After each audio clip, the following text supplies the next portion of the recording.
San Antoñito, por Tomás Carrasquilla. Aguedita Paz era una criatura entregada a Dios y a su santo servicio. Monja fracasada por estar ya pasadita de edad cuando le vinieron los hervores monásticos, quiso hacer de su casa un simulacro de convento, en el sentido decorativo de la palabra. De su vida algo como un apostolado, y toda ella se dio a los asuntos de iglesia y sacristía, a la conquista de almas a la mayor honra y gloria de Dios, mucho a aconsejar a quien lo hubiese o no menester, ya que no tanto a eso de socorrer pobres y visitar enfermos. De su casita para la iglesia y de la iglesia para su casita se le iban un día, y otro, entre gestiones y santas intriguillas de fábrica, componendas de altares, remontas y surcidos de la indumentaria eclesiástica, toilette de santos, barrer y exornar todo paraje que se relacionase con el culto. En tales devaneos y campañas llegó a engranarse en íntimas relaciones y compañerismo con Damiancito Rada, mocosuelo muy pobre, muy devoto, y monaguillo mayor en procesiones y ceremonias, en quien vino a cifrar la buena señora un cariño tierno a la vez que extravagante, harto raro por cierto en gentes célibes y devotas. Damiancito era su brazo derecho y su paño de lágrimas.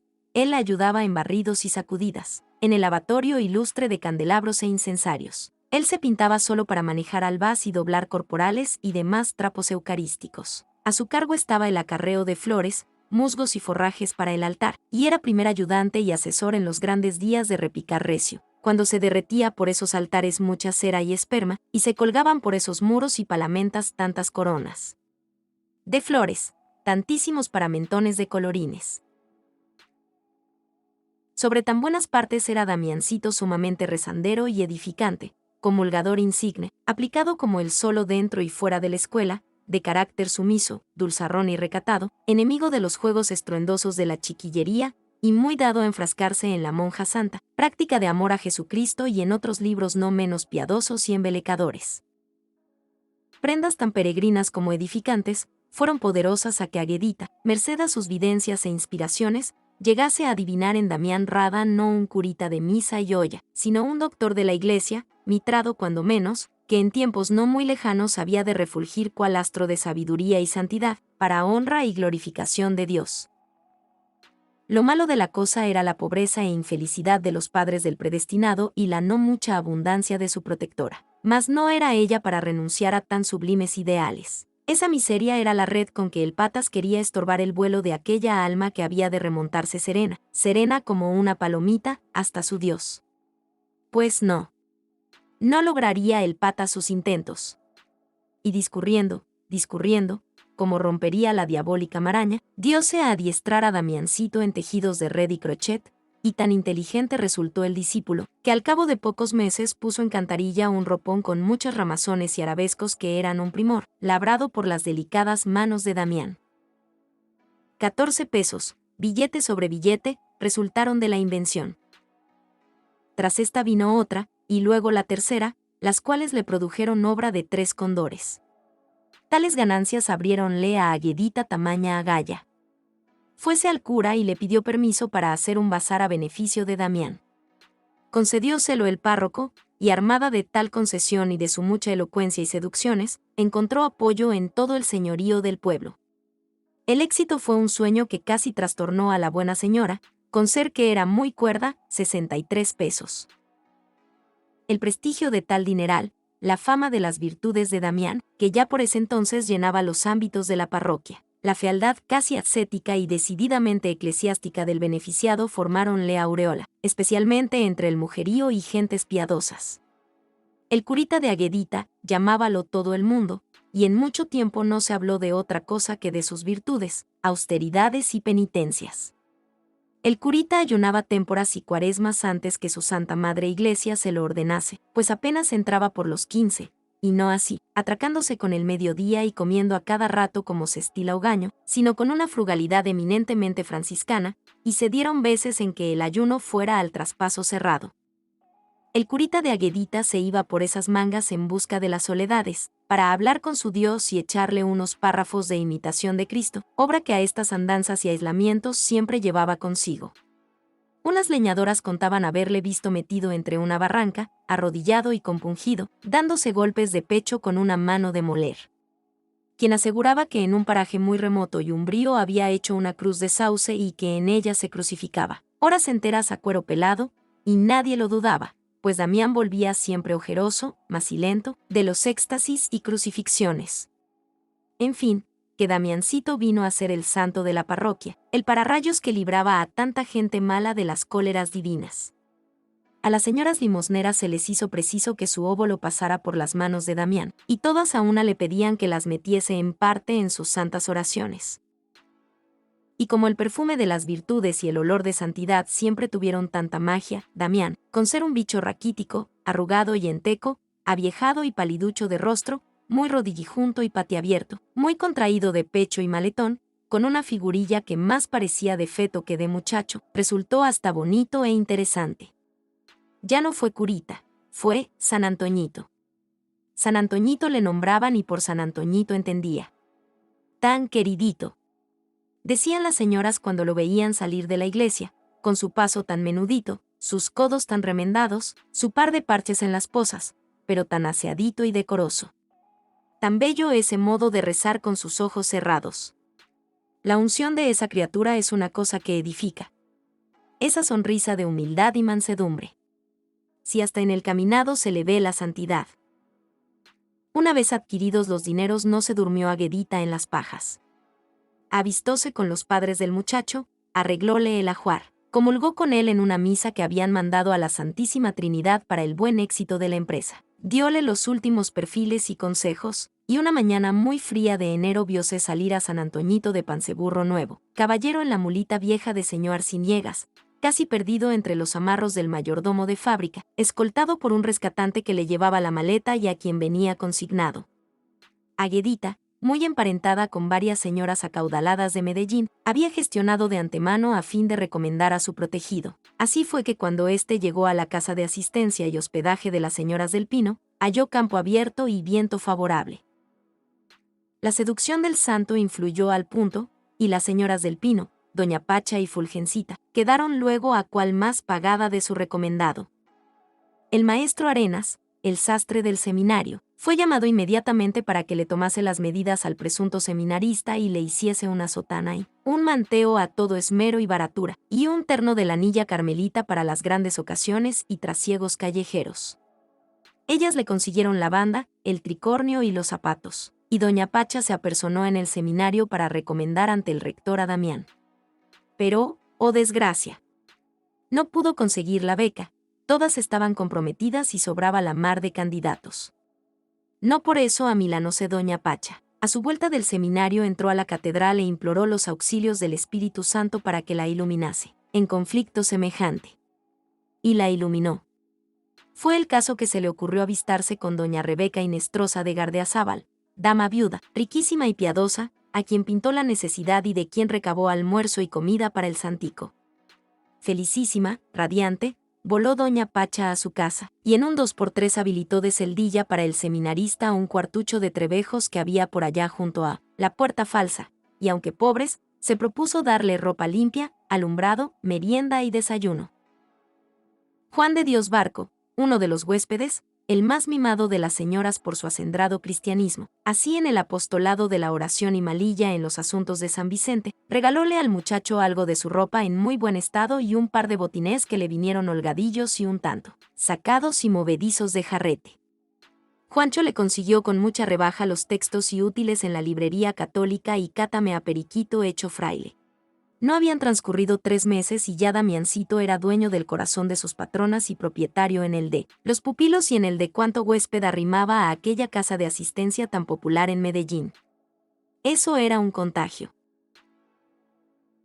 Lo que más encantaba a las señoras era aquella parejura de genio, aquella sonrisa, mueca celeste, que ni aun en el sueño despintaba a Damiancito, aquella cosa ya, indefinible, de ángel raquítico y enfermizo, que hasta esos dientes podridos y disparejos daba un destello de algo ebúrneo, nacarino, aquel filtrarse la luz del alma por los ojos, por los poros de ese muchacho tan feo al par que tan hermoso.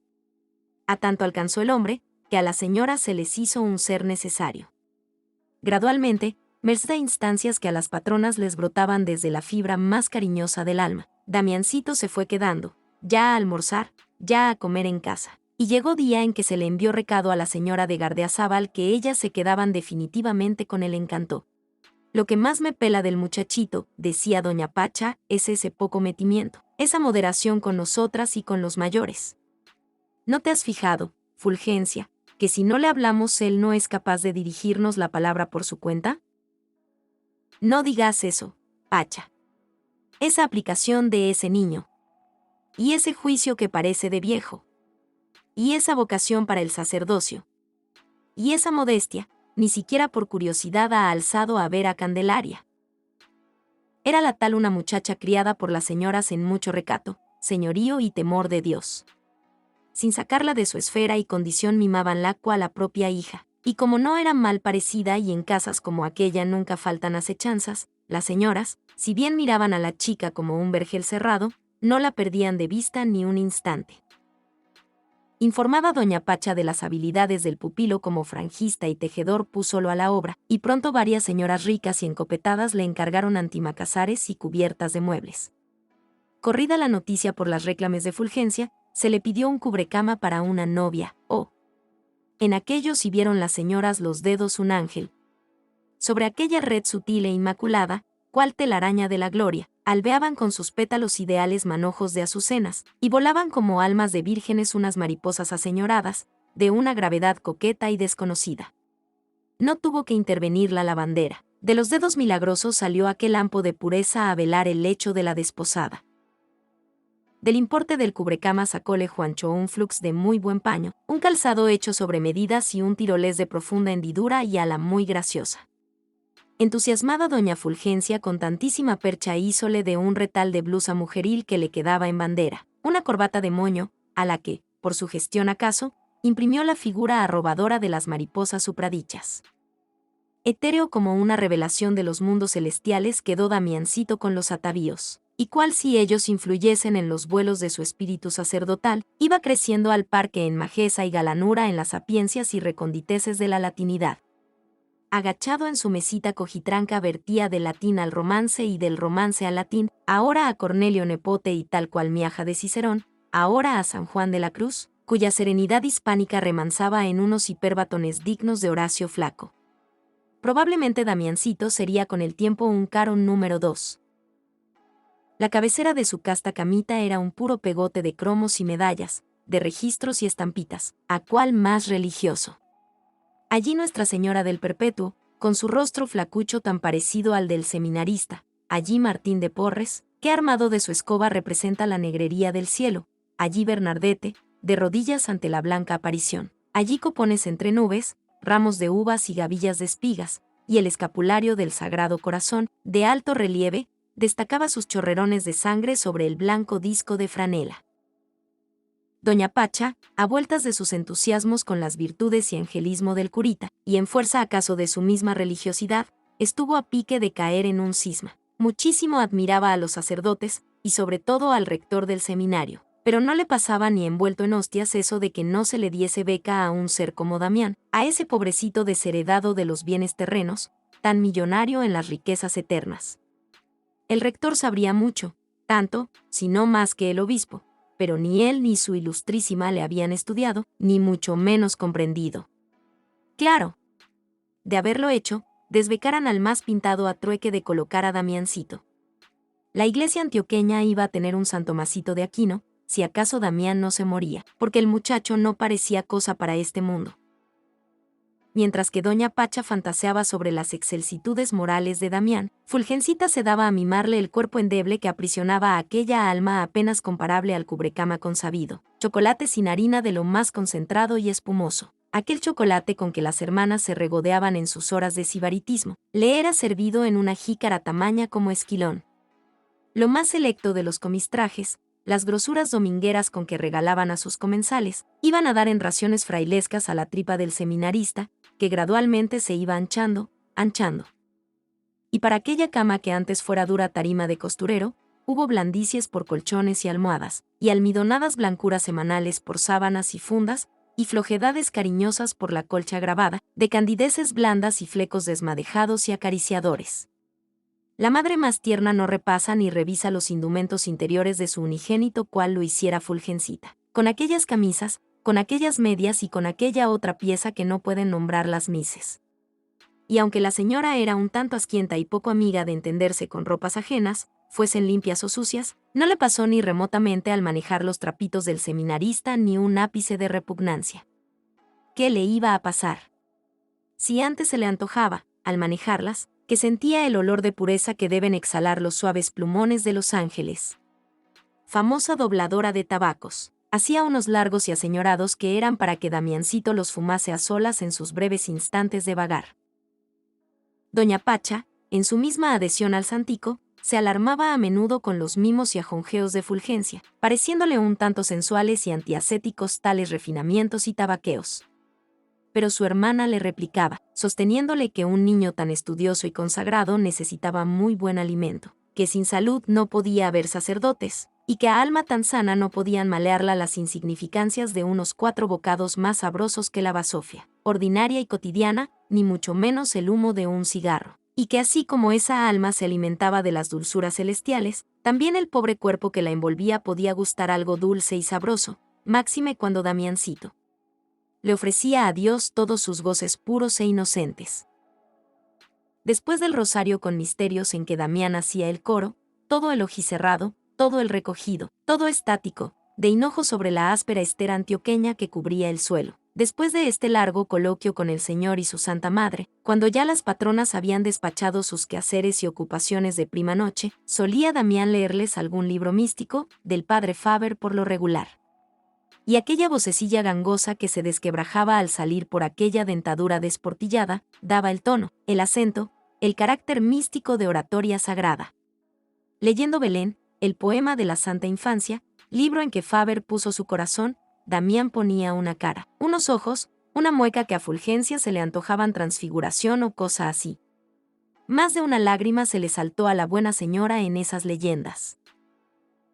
Así pasó el primer año, y, como era de esperarse, el resultado de los exámenes fue estupendo, y tanto el desconsuelo de las señoras al pensar que Damiancito iba a separárseles durante las vacaciones, que él mismo, motu proprio, determinó no irse a su pueblo y quedarse en la ciudad a fin de repasar los cursos ya hechos y prepararse para los siguientes, y cumplió el programa con todos sus puntos y comas, entre textos y encajes, entre redes y cuadernos, rezando a ratos, meditando con frecuencia, pasó los asuetos. Y solo salía a la calle a las diligencias y compras que a las señoras se les ocurrían, y tal vez a paseos vespertinos a las afueras más solitarias de la ciudad, y eso porque las señoras a ello lo obligaban. Pasó el año siguiente, pero no pasó sin que antes se acrecentara más y más el prestigio, la sabiduría, la virtud sublime de aquel santo precoz. No pasó tampoco la inquina santa de doña Pacha al rector del seminario, que cada día les ancochaba la injusticia y el espíritu de favoritismo que aún en los mismos seminarios cundía e imperaba. Como a fines de ese año, a tiempo que los exámenes se terminaban, se les hubiese ocurrido a los padres de Damián venir a visitarlo a Medellín, y como Aguedita estuviera de viaje a los ejercicios de diciembre, concertaron las patronas, previa licencia paterna, que tampoco en esta vez fuese Damián a pasar las vacaciones a su pueblo. Tal resolución les vino a las señoras, no tanto por la falta que Damián iba a hacerles, cuanto y más por la extremada pobreza, por la miseria que revelaban aquellos viejecitos, un par de campesinos de lo más sencillo e inocente, para quienes la manutención de su hijo iba a ser, si bien por pocos días, un gravamen harto pesado y agobiador. Damián, este ser obediente y sometido, a todo dijo amén con la mansedumbre de un cordero. Y sus padres, después de bendecirle, partieron, llorando de reconocimiento a aquellas patronas tan bondadosas y a mi Dios que les había dado aquel hijo. Ellos, unos pobrecitos montañeros, unos ñoes, unos muertos de hambre, taitas de un curita. Ni podían creerlo. Si su divina majestad fuese servida de dejarlos vivir hasta verlo cantar misa o alzar con sus manos la hostia, el cuerpo y sangre de mi Señor Jesucristo. Muy pobrecitos eran, muy infelices, pero cuanto tenían, la tierrita, la vaca, la media rosa, las 4 matas de la huerta, de todo saldrían, si necesario fuera, a trueque de ver a Damiancito hecho cura. Pues, Aguedita, el cuajo se le ensanchaba de celeste regocijo, la glorificación de Dios le rebullía por dentro al pensar en aquel sacerdote, casi hechura suya. Y la parroquia misma, al sentirse patria de Damián, sentía ya vibrar por sus aires el soplo de la gloria, el hálito de la santidad, Sentíase la Padua chiquita. No cedía doña Pacha en su idea de la beca. Con la tenacidad de las almas bondadosas y fervientes buscaba y buscaba la ocasión, y la encontró. Ello fue que un día, por allá en los julios siguientes, apareció por la casa, como llovida del cielo y en calidad de huésped, doña Débora Cordobés, señora briosa y espiritual, paisana y próxima parienta del rector del seminario. Saber doña Pacha lo del parentesco y encargar a doña Débora de la intriga, todo fue uno. Prestóse ella con entusiasmo, prometiéndole conseguir del rector cuanto pidiese. Ese mismo día solicitó por el teléfono una entrevista con su ilustre allegado, y al seminario fue a dar a la siguiente mañana. Doña Pacha se quedó atragantándose de Dames y Magnificats, hecha una acción de gracias. Corrió Fulgencita a arreglar la maleta y todos los bártulos del curita, no sin chocolear un poquillo por la separación de este niño que era como el respeto y la veneración de la casa. Pasaban horas, y doña Débora no aparecía. El que vino fue Damián, con sus libros bajo el brazo, siempre tan parejo y tan sonreído. Doña Pacha quería sorprenderlo con la nueva, reservándosela para cuando todo estuviera definitivamente arreglado, pero Fulgencita no pudo contenerse y le dio algunas puntadas. Y era tal la ternura de esa alma, tanto su reconocimiento, tanta su gratitud a las patronas, que, en medio de su dicha, Fulgencita le notó cierta angustia, tal vez la pena de dejarlas. Como fuese a salir, quiso detenerlo Fulgencita, pero no le fue dado al pobrecito quedarse, porque tenía que ir a la plaza del mercado a llevar una carta a un arriero, una carta muy interesante para Aguedita. El que sale y doña Débora que entra. Bien inflamada por el calor y el apresuramiento. En cuanto la sienten las del Pino se le abocan, la interrogan, quieren sacarle de un tirón la gran noticia. Siéntase doña Débora en un diván exclamando: «Déjenme descansar y les cuento». Se le acercan, la rodean, la asedian. No respiran. Medio repuesta un punto, dice la mensajera. «Mis queridas». Se las comió el santico. Hablé con Ulpianito, hace más de 2 años que no ha vuelto al seminario. Ulpianito ni se acordaba de él. «Imposible. Imposible», exclaman a dúo las 2 señoras. No ha vuelto ni un día. Ulpianito ha averiguado con el vicerrector, con los pasantes, con los profesores todos del seminario.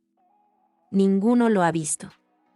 El portero, cuando oyó las averiguaciones, contó que ese muchacho estaba entregado a la vagamundería. Por ahí dizque lo ha visto en malos pasos. Según cuentas, hasta donde los protestantes dizque ha estado. Esa es una equivocación, misia Débora. Prorrumpe Fulgencita con fuego.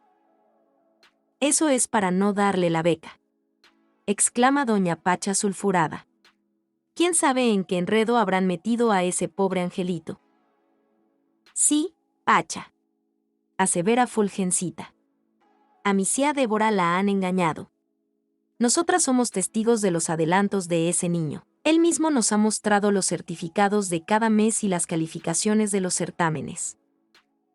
Pues no entiendo, mis señoras, o Ulpiano me ha engañado, dice doña Débora, ofuscada, casi vacilando. Juan de Dios Barco aparece. Oiga, Juancho, por Dios, exclama Fulgencita en cuanto le echa el ojo encima. Camín, oiga estas brujerías. Cuéntele, misia Débora. Resume ella en 3 palabras, protesta Juancho, se afirman las patronas, das por vencida doña Débora. Esta no es conmigo. Vocifera doña Pacha, corriendo al teléfono. Tilín. Tilín. Central. Rector del seminario. Tilín. Tilín. Y principian. No oye, no entiende, se enreda, se involucra, se tupe, da la bocina a Juancho y escucha temblorosa. La sierpe que se le enrosca a Núñez de Arce le pasa rumbando. Da las gracias Juancho, se despide, cuelga la bocina y aísla. Y aquella cara anodina, agermanada, de suavo de Cristo, se vuelve a las señoras, y con aquella voz de inmutable simpleza dice: «Nos comió el cebo el pendejete». Se derrumba Fulgencia sobre un asiento. Siente que se desmorona, que se deshiela moralmente. No se asfixia porque la caldera estalla en un sollozo. No llores, Fulgencia. Vocifera doña Pacha con voz enronquecida y temblona, déjamelo estar. Álzase Fulgencia y hace a la hermana por los molledos. No le vaya a decir nada, mi querida. Pobrecito. Ruma la doña Pacha de tremenda manotada. Que no le diga. Que no le diga. Que venga aquí ese pasmao. Jesuita. Hipócrita. No, por Dios, Pacha. De mí no se burla ni el obispo. Vagamundo. Perdido. Engañar a unas tristes viejas. Robarles el pan que podían haberle dado a un pobre que lo necesitara. Ah, malvado. Comulgador sacrílego. Inventor de certificados y de certámenes. Hasta protestante será. Vea, mi queridita. No le vaya a decir nada a ese pobre. Déjelo siquiera que almuerce. Y cada lágrima le caía congelada por la arrugada mejilla. Intervienen doña Débora y Juancho. Suplican. Bueno. Decide al fin doña Pacha, levantando el dedo. Jartalo de almuerzo hasta que se reviente. Pero eso sí, chocolate del de nosotras si no le das a ese sinvergüenza. Que beba agua dulce o que se largue sin sobremesa. Y erguida, agrandada por la indignación, corre a servir el almuerzo. Fulgencita alza a mirar, como implorando auxilio, la imagen de San José, su santo predilecto. A poco llega el santico, más humilde, con su sonrisilla seráfica un poquito más acentuada. Camine a almorzar, Damiancito, le dice doña Fulgencia, como en un trémolo de terneza y amargura. Sentóse la criatura y de todo comió con mastiqueo nervioso, y no alzó a mirar a Fulgencita ni aun cuando ésta le sirvió la inusitada taza de agua de panela. Con el último trago le ofrece doña Fulgencia un manojo de tabacos, como lo hacía con frecuencia. Recíbelo San Antoñito, enciende y vas a su cuarto. Doña Pacha, terminada la faena del almuerzo, fue a buscar al protestante. Entra a la pieza y no lo encuentra, ni la maleta ni el tendido de la cama.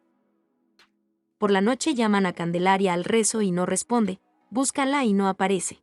Corren a su cuarto, hallan abierto y vacío el baúl. Todo lo entienden. A la mañana siguiente, cuando Fulgencita arreglaba el cuarto del malvado, encontró una alpargata inmunda de las que él usaba, y al recogerla cayó de sus ojos, como el perdón divino sobre el crimen, una lágrima nítida, diáfana, entrañable. Fin.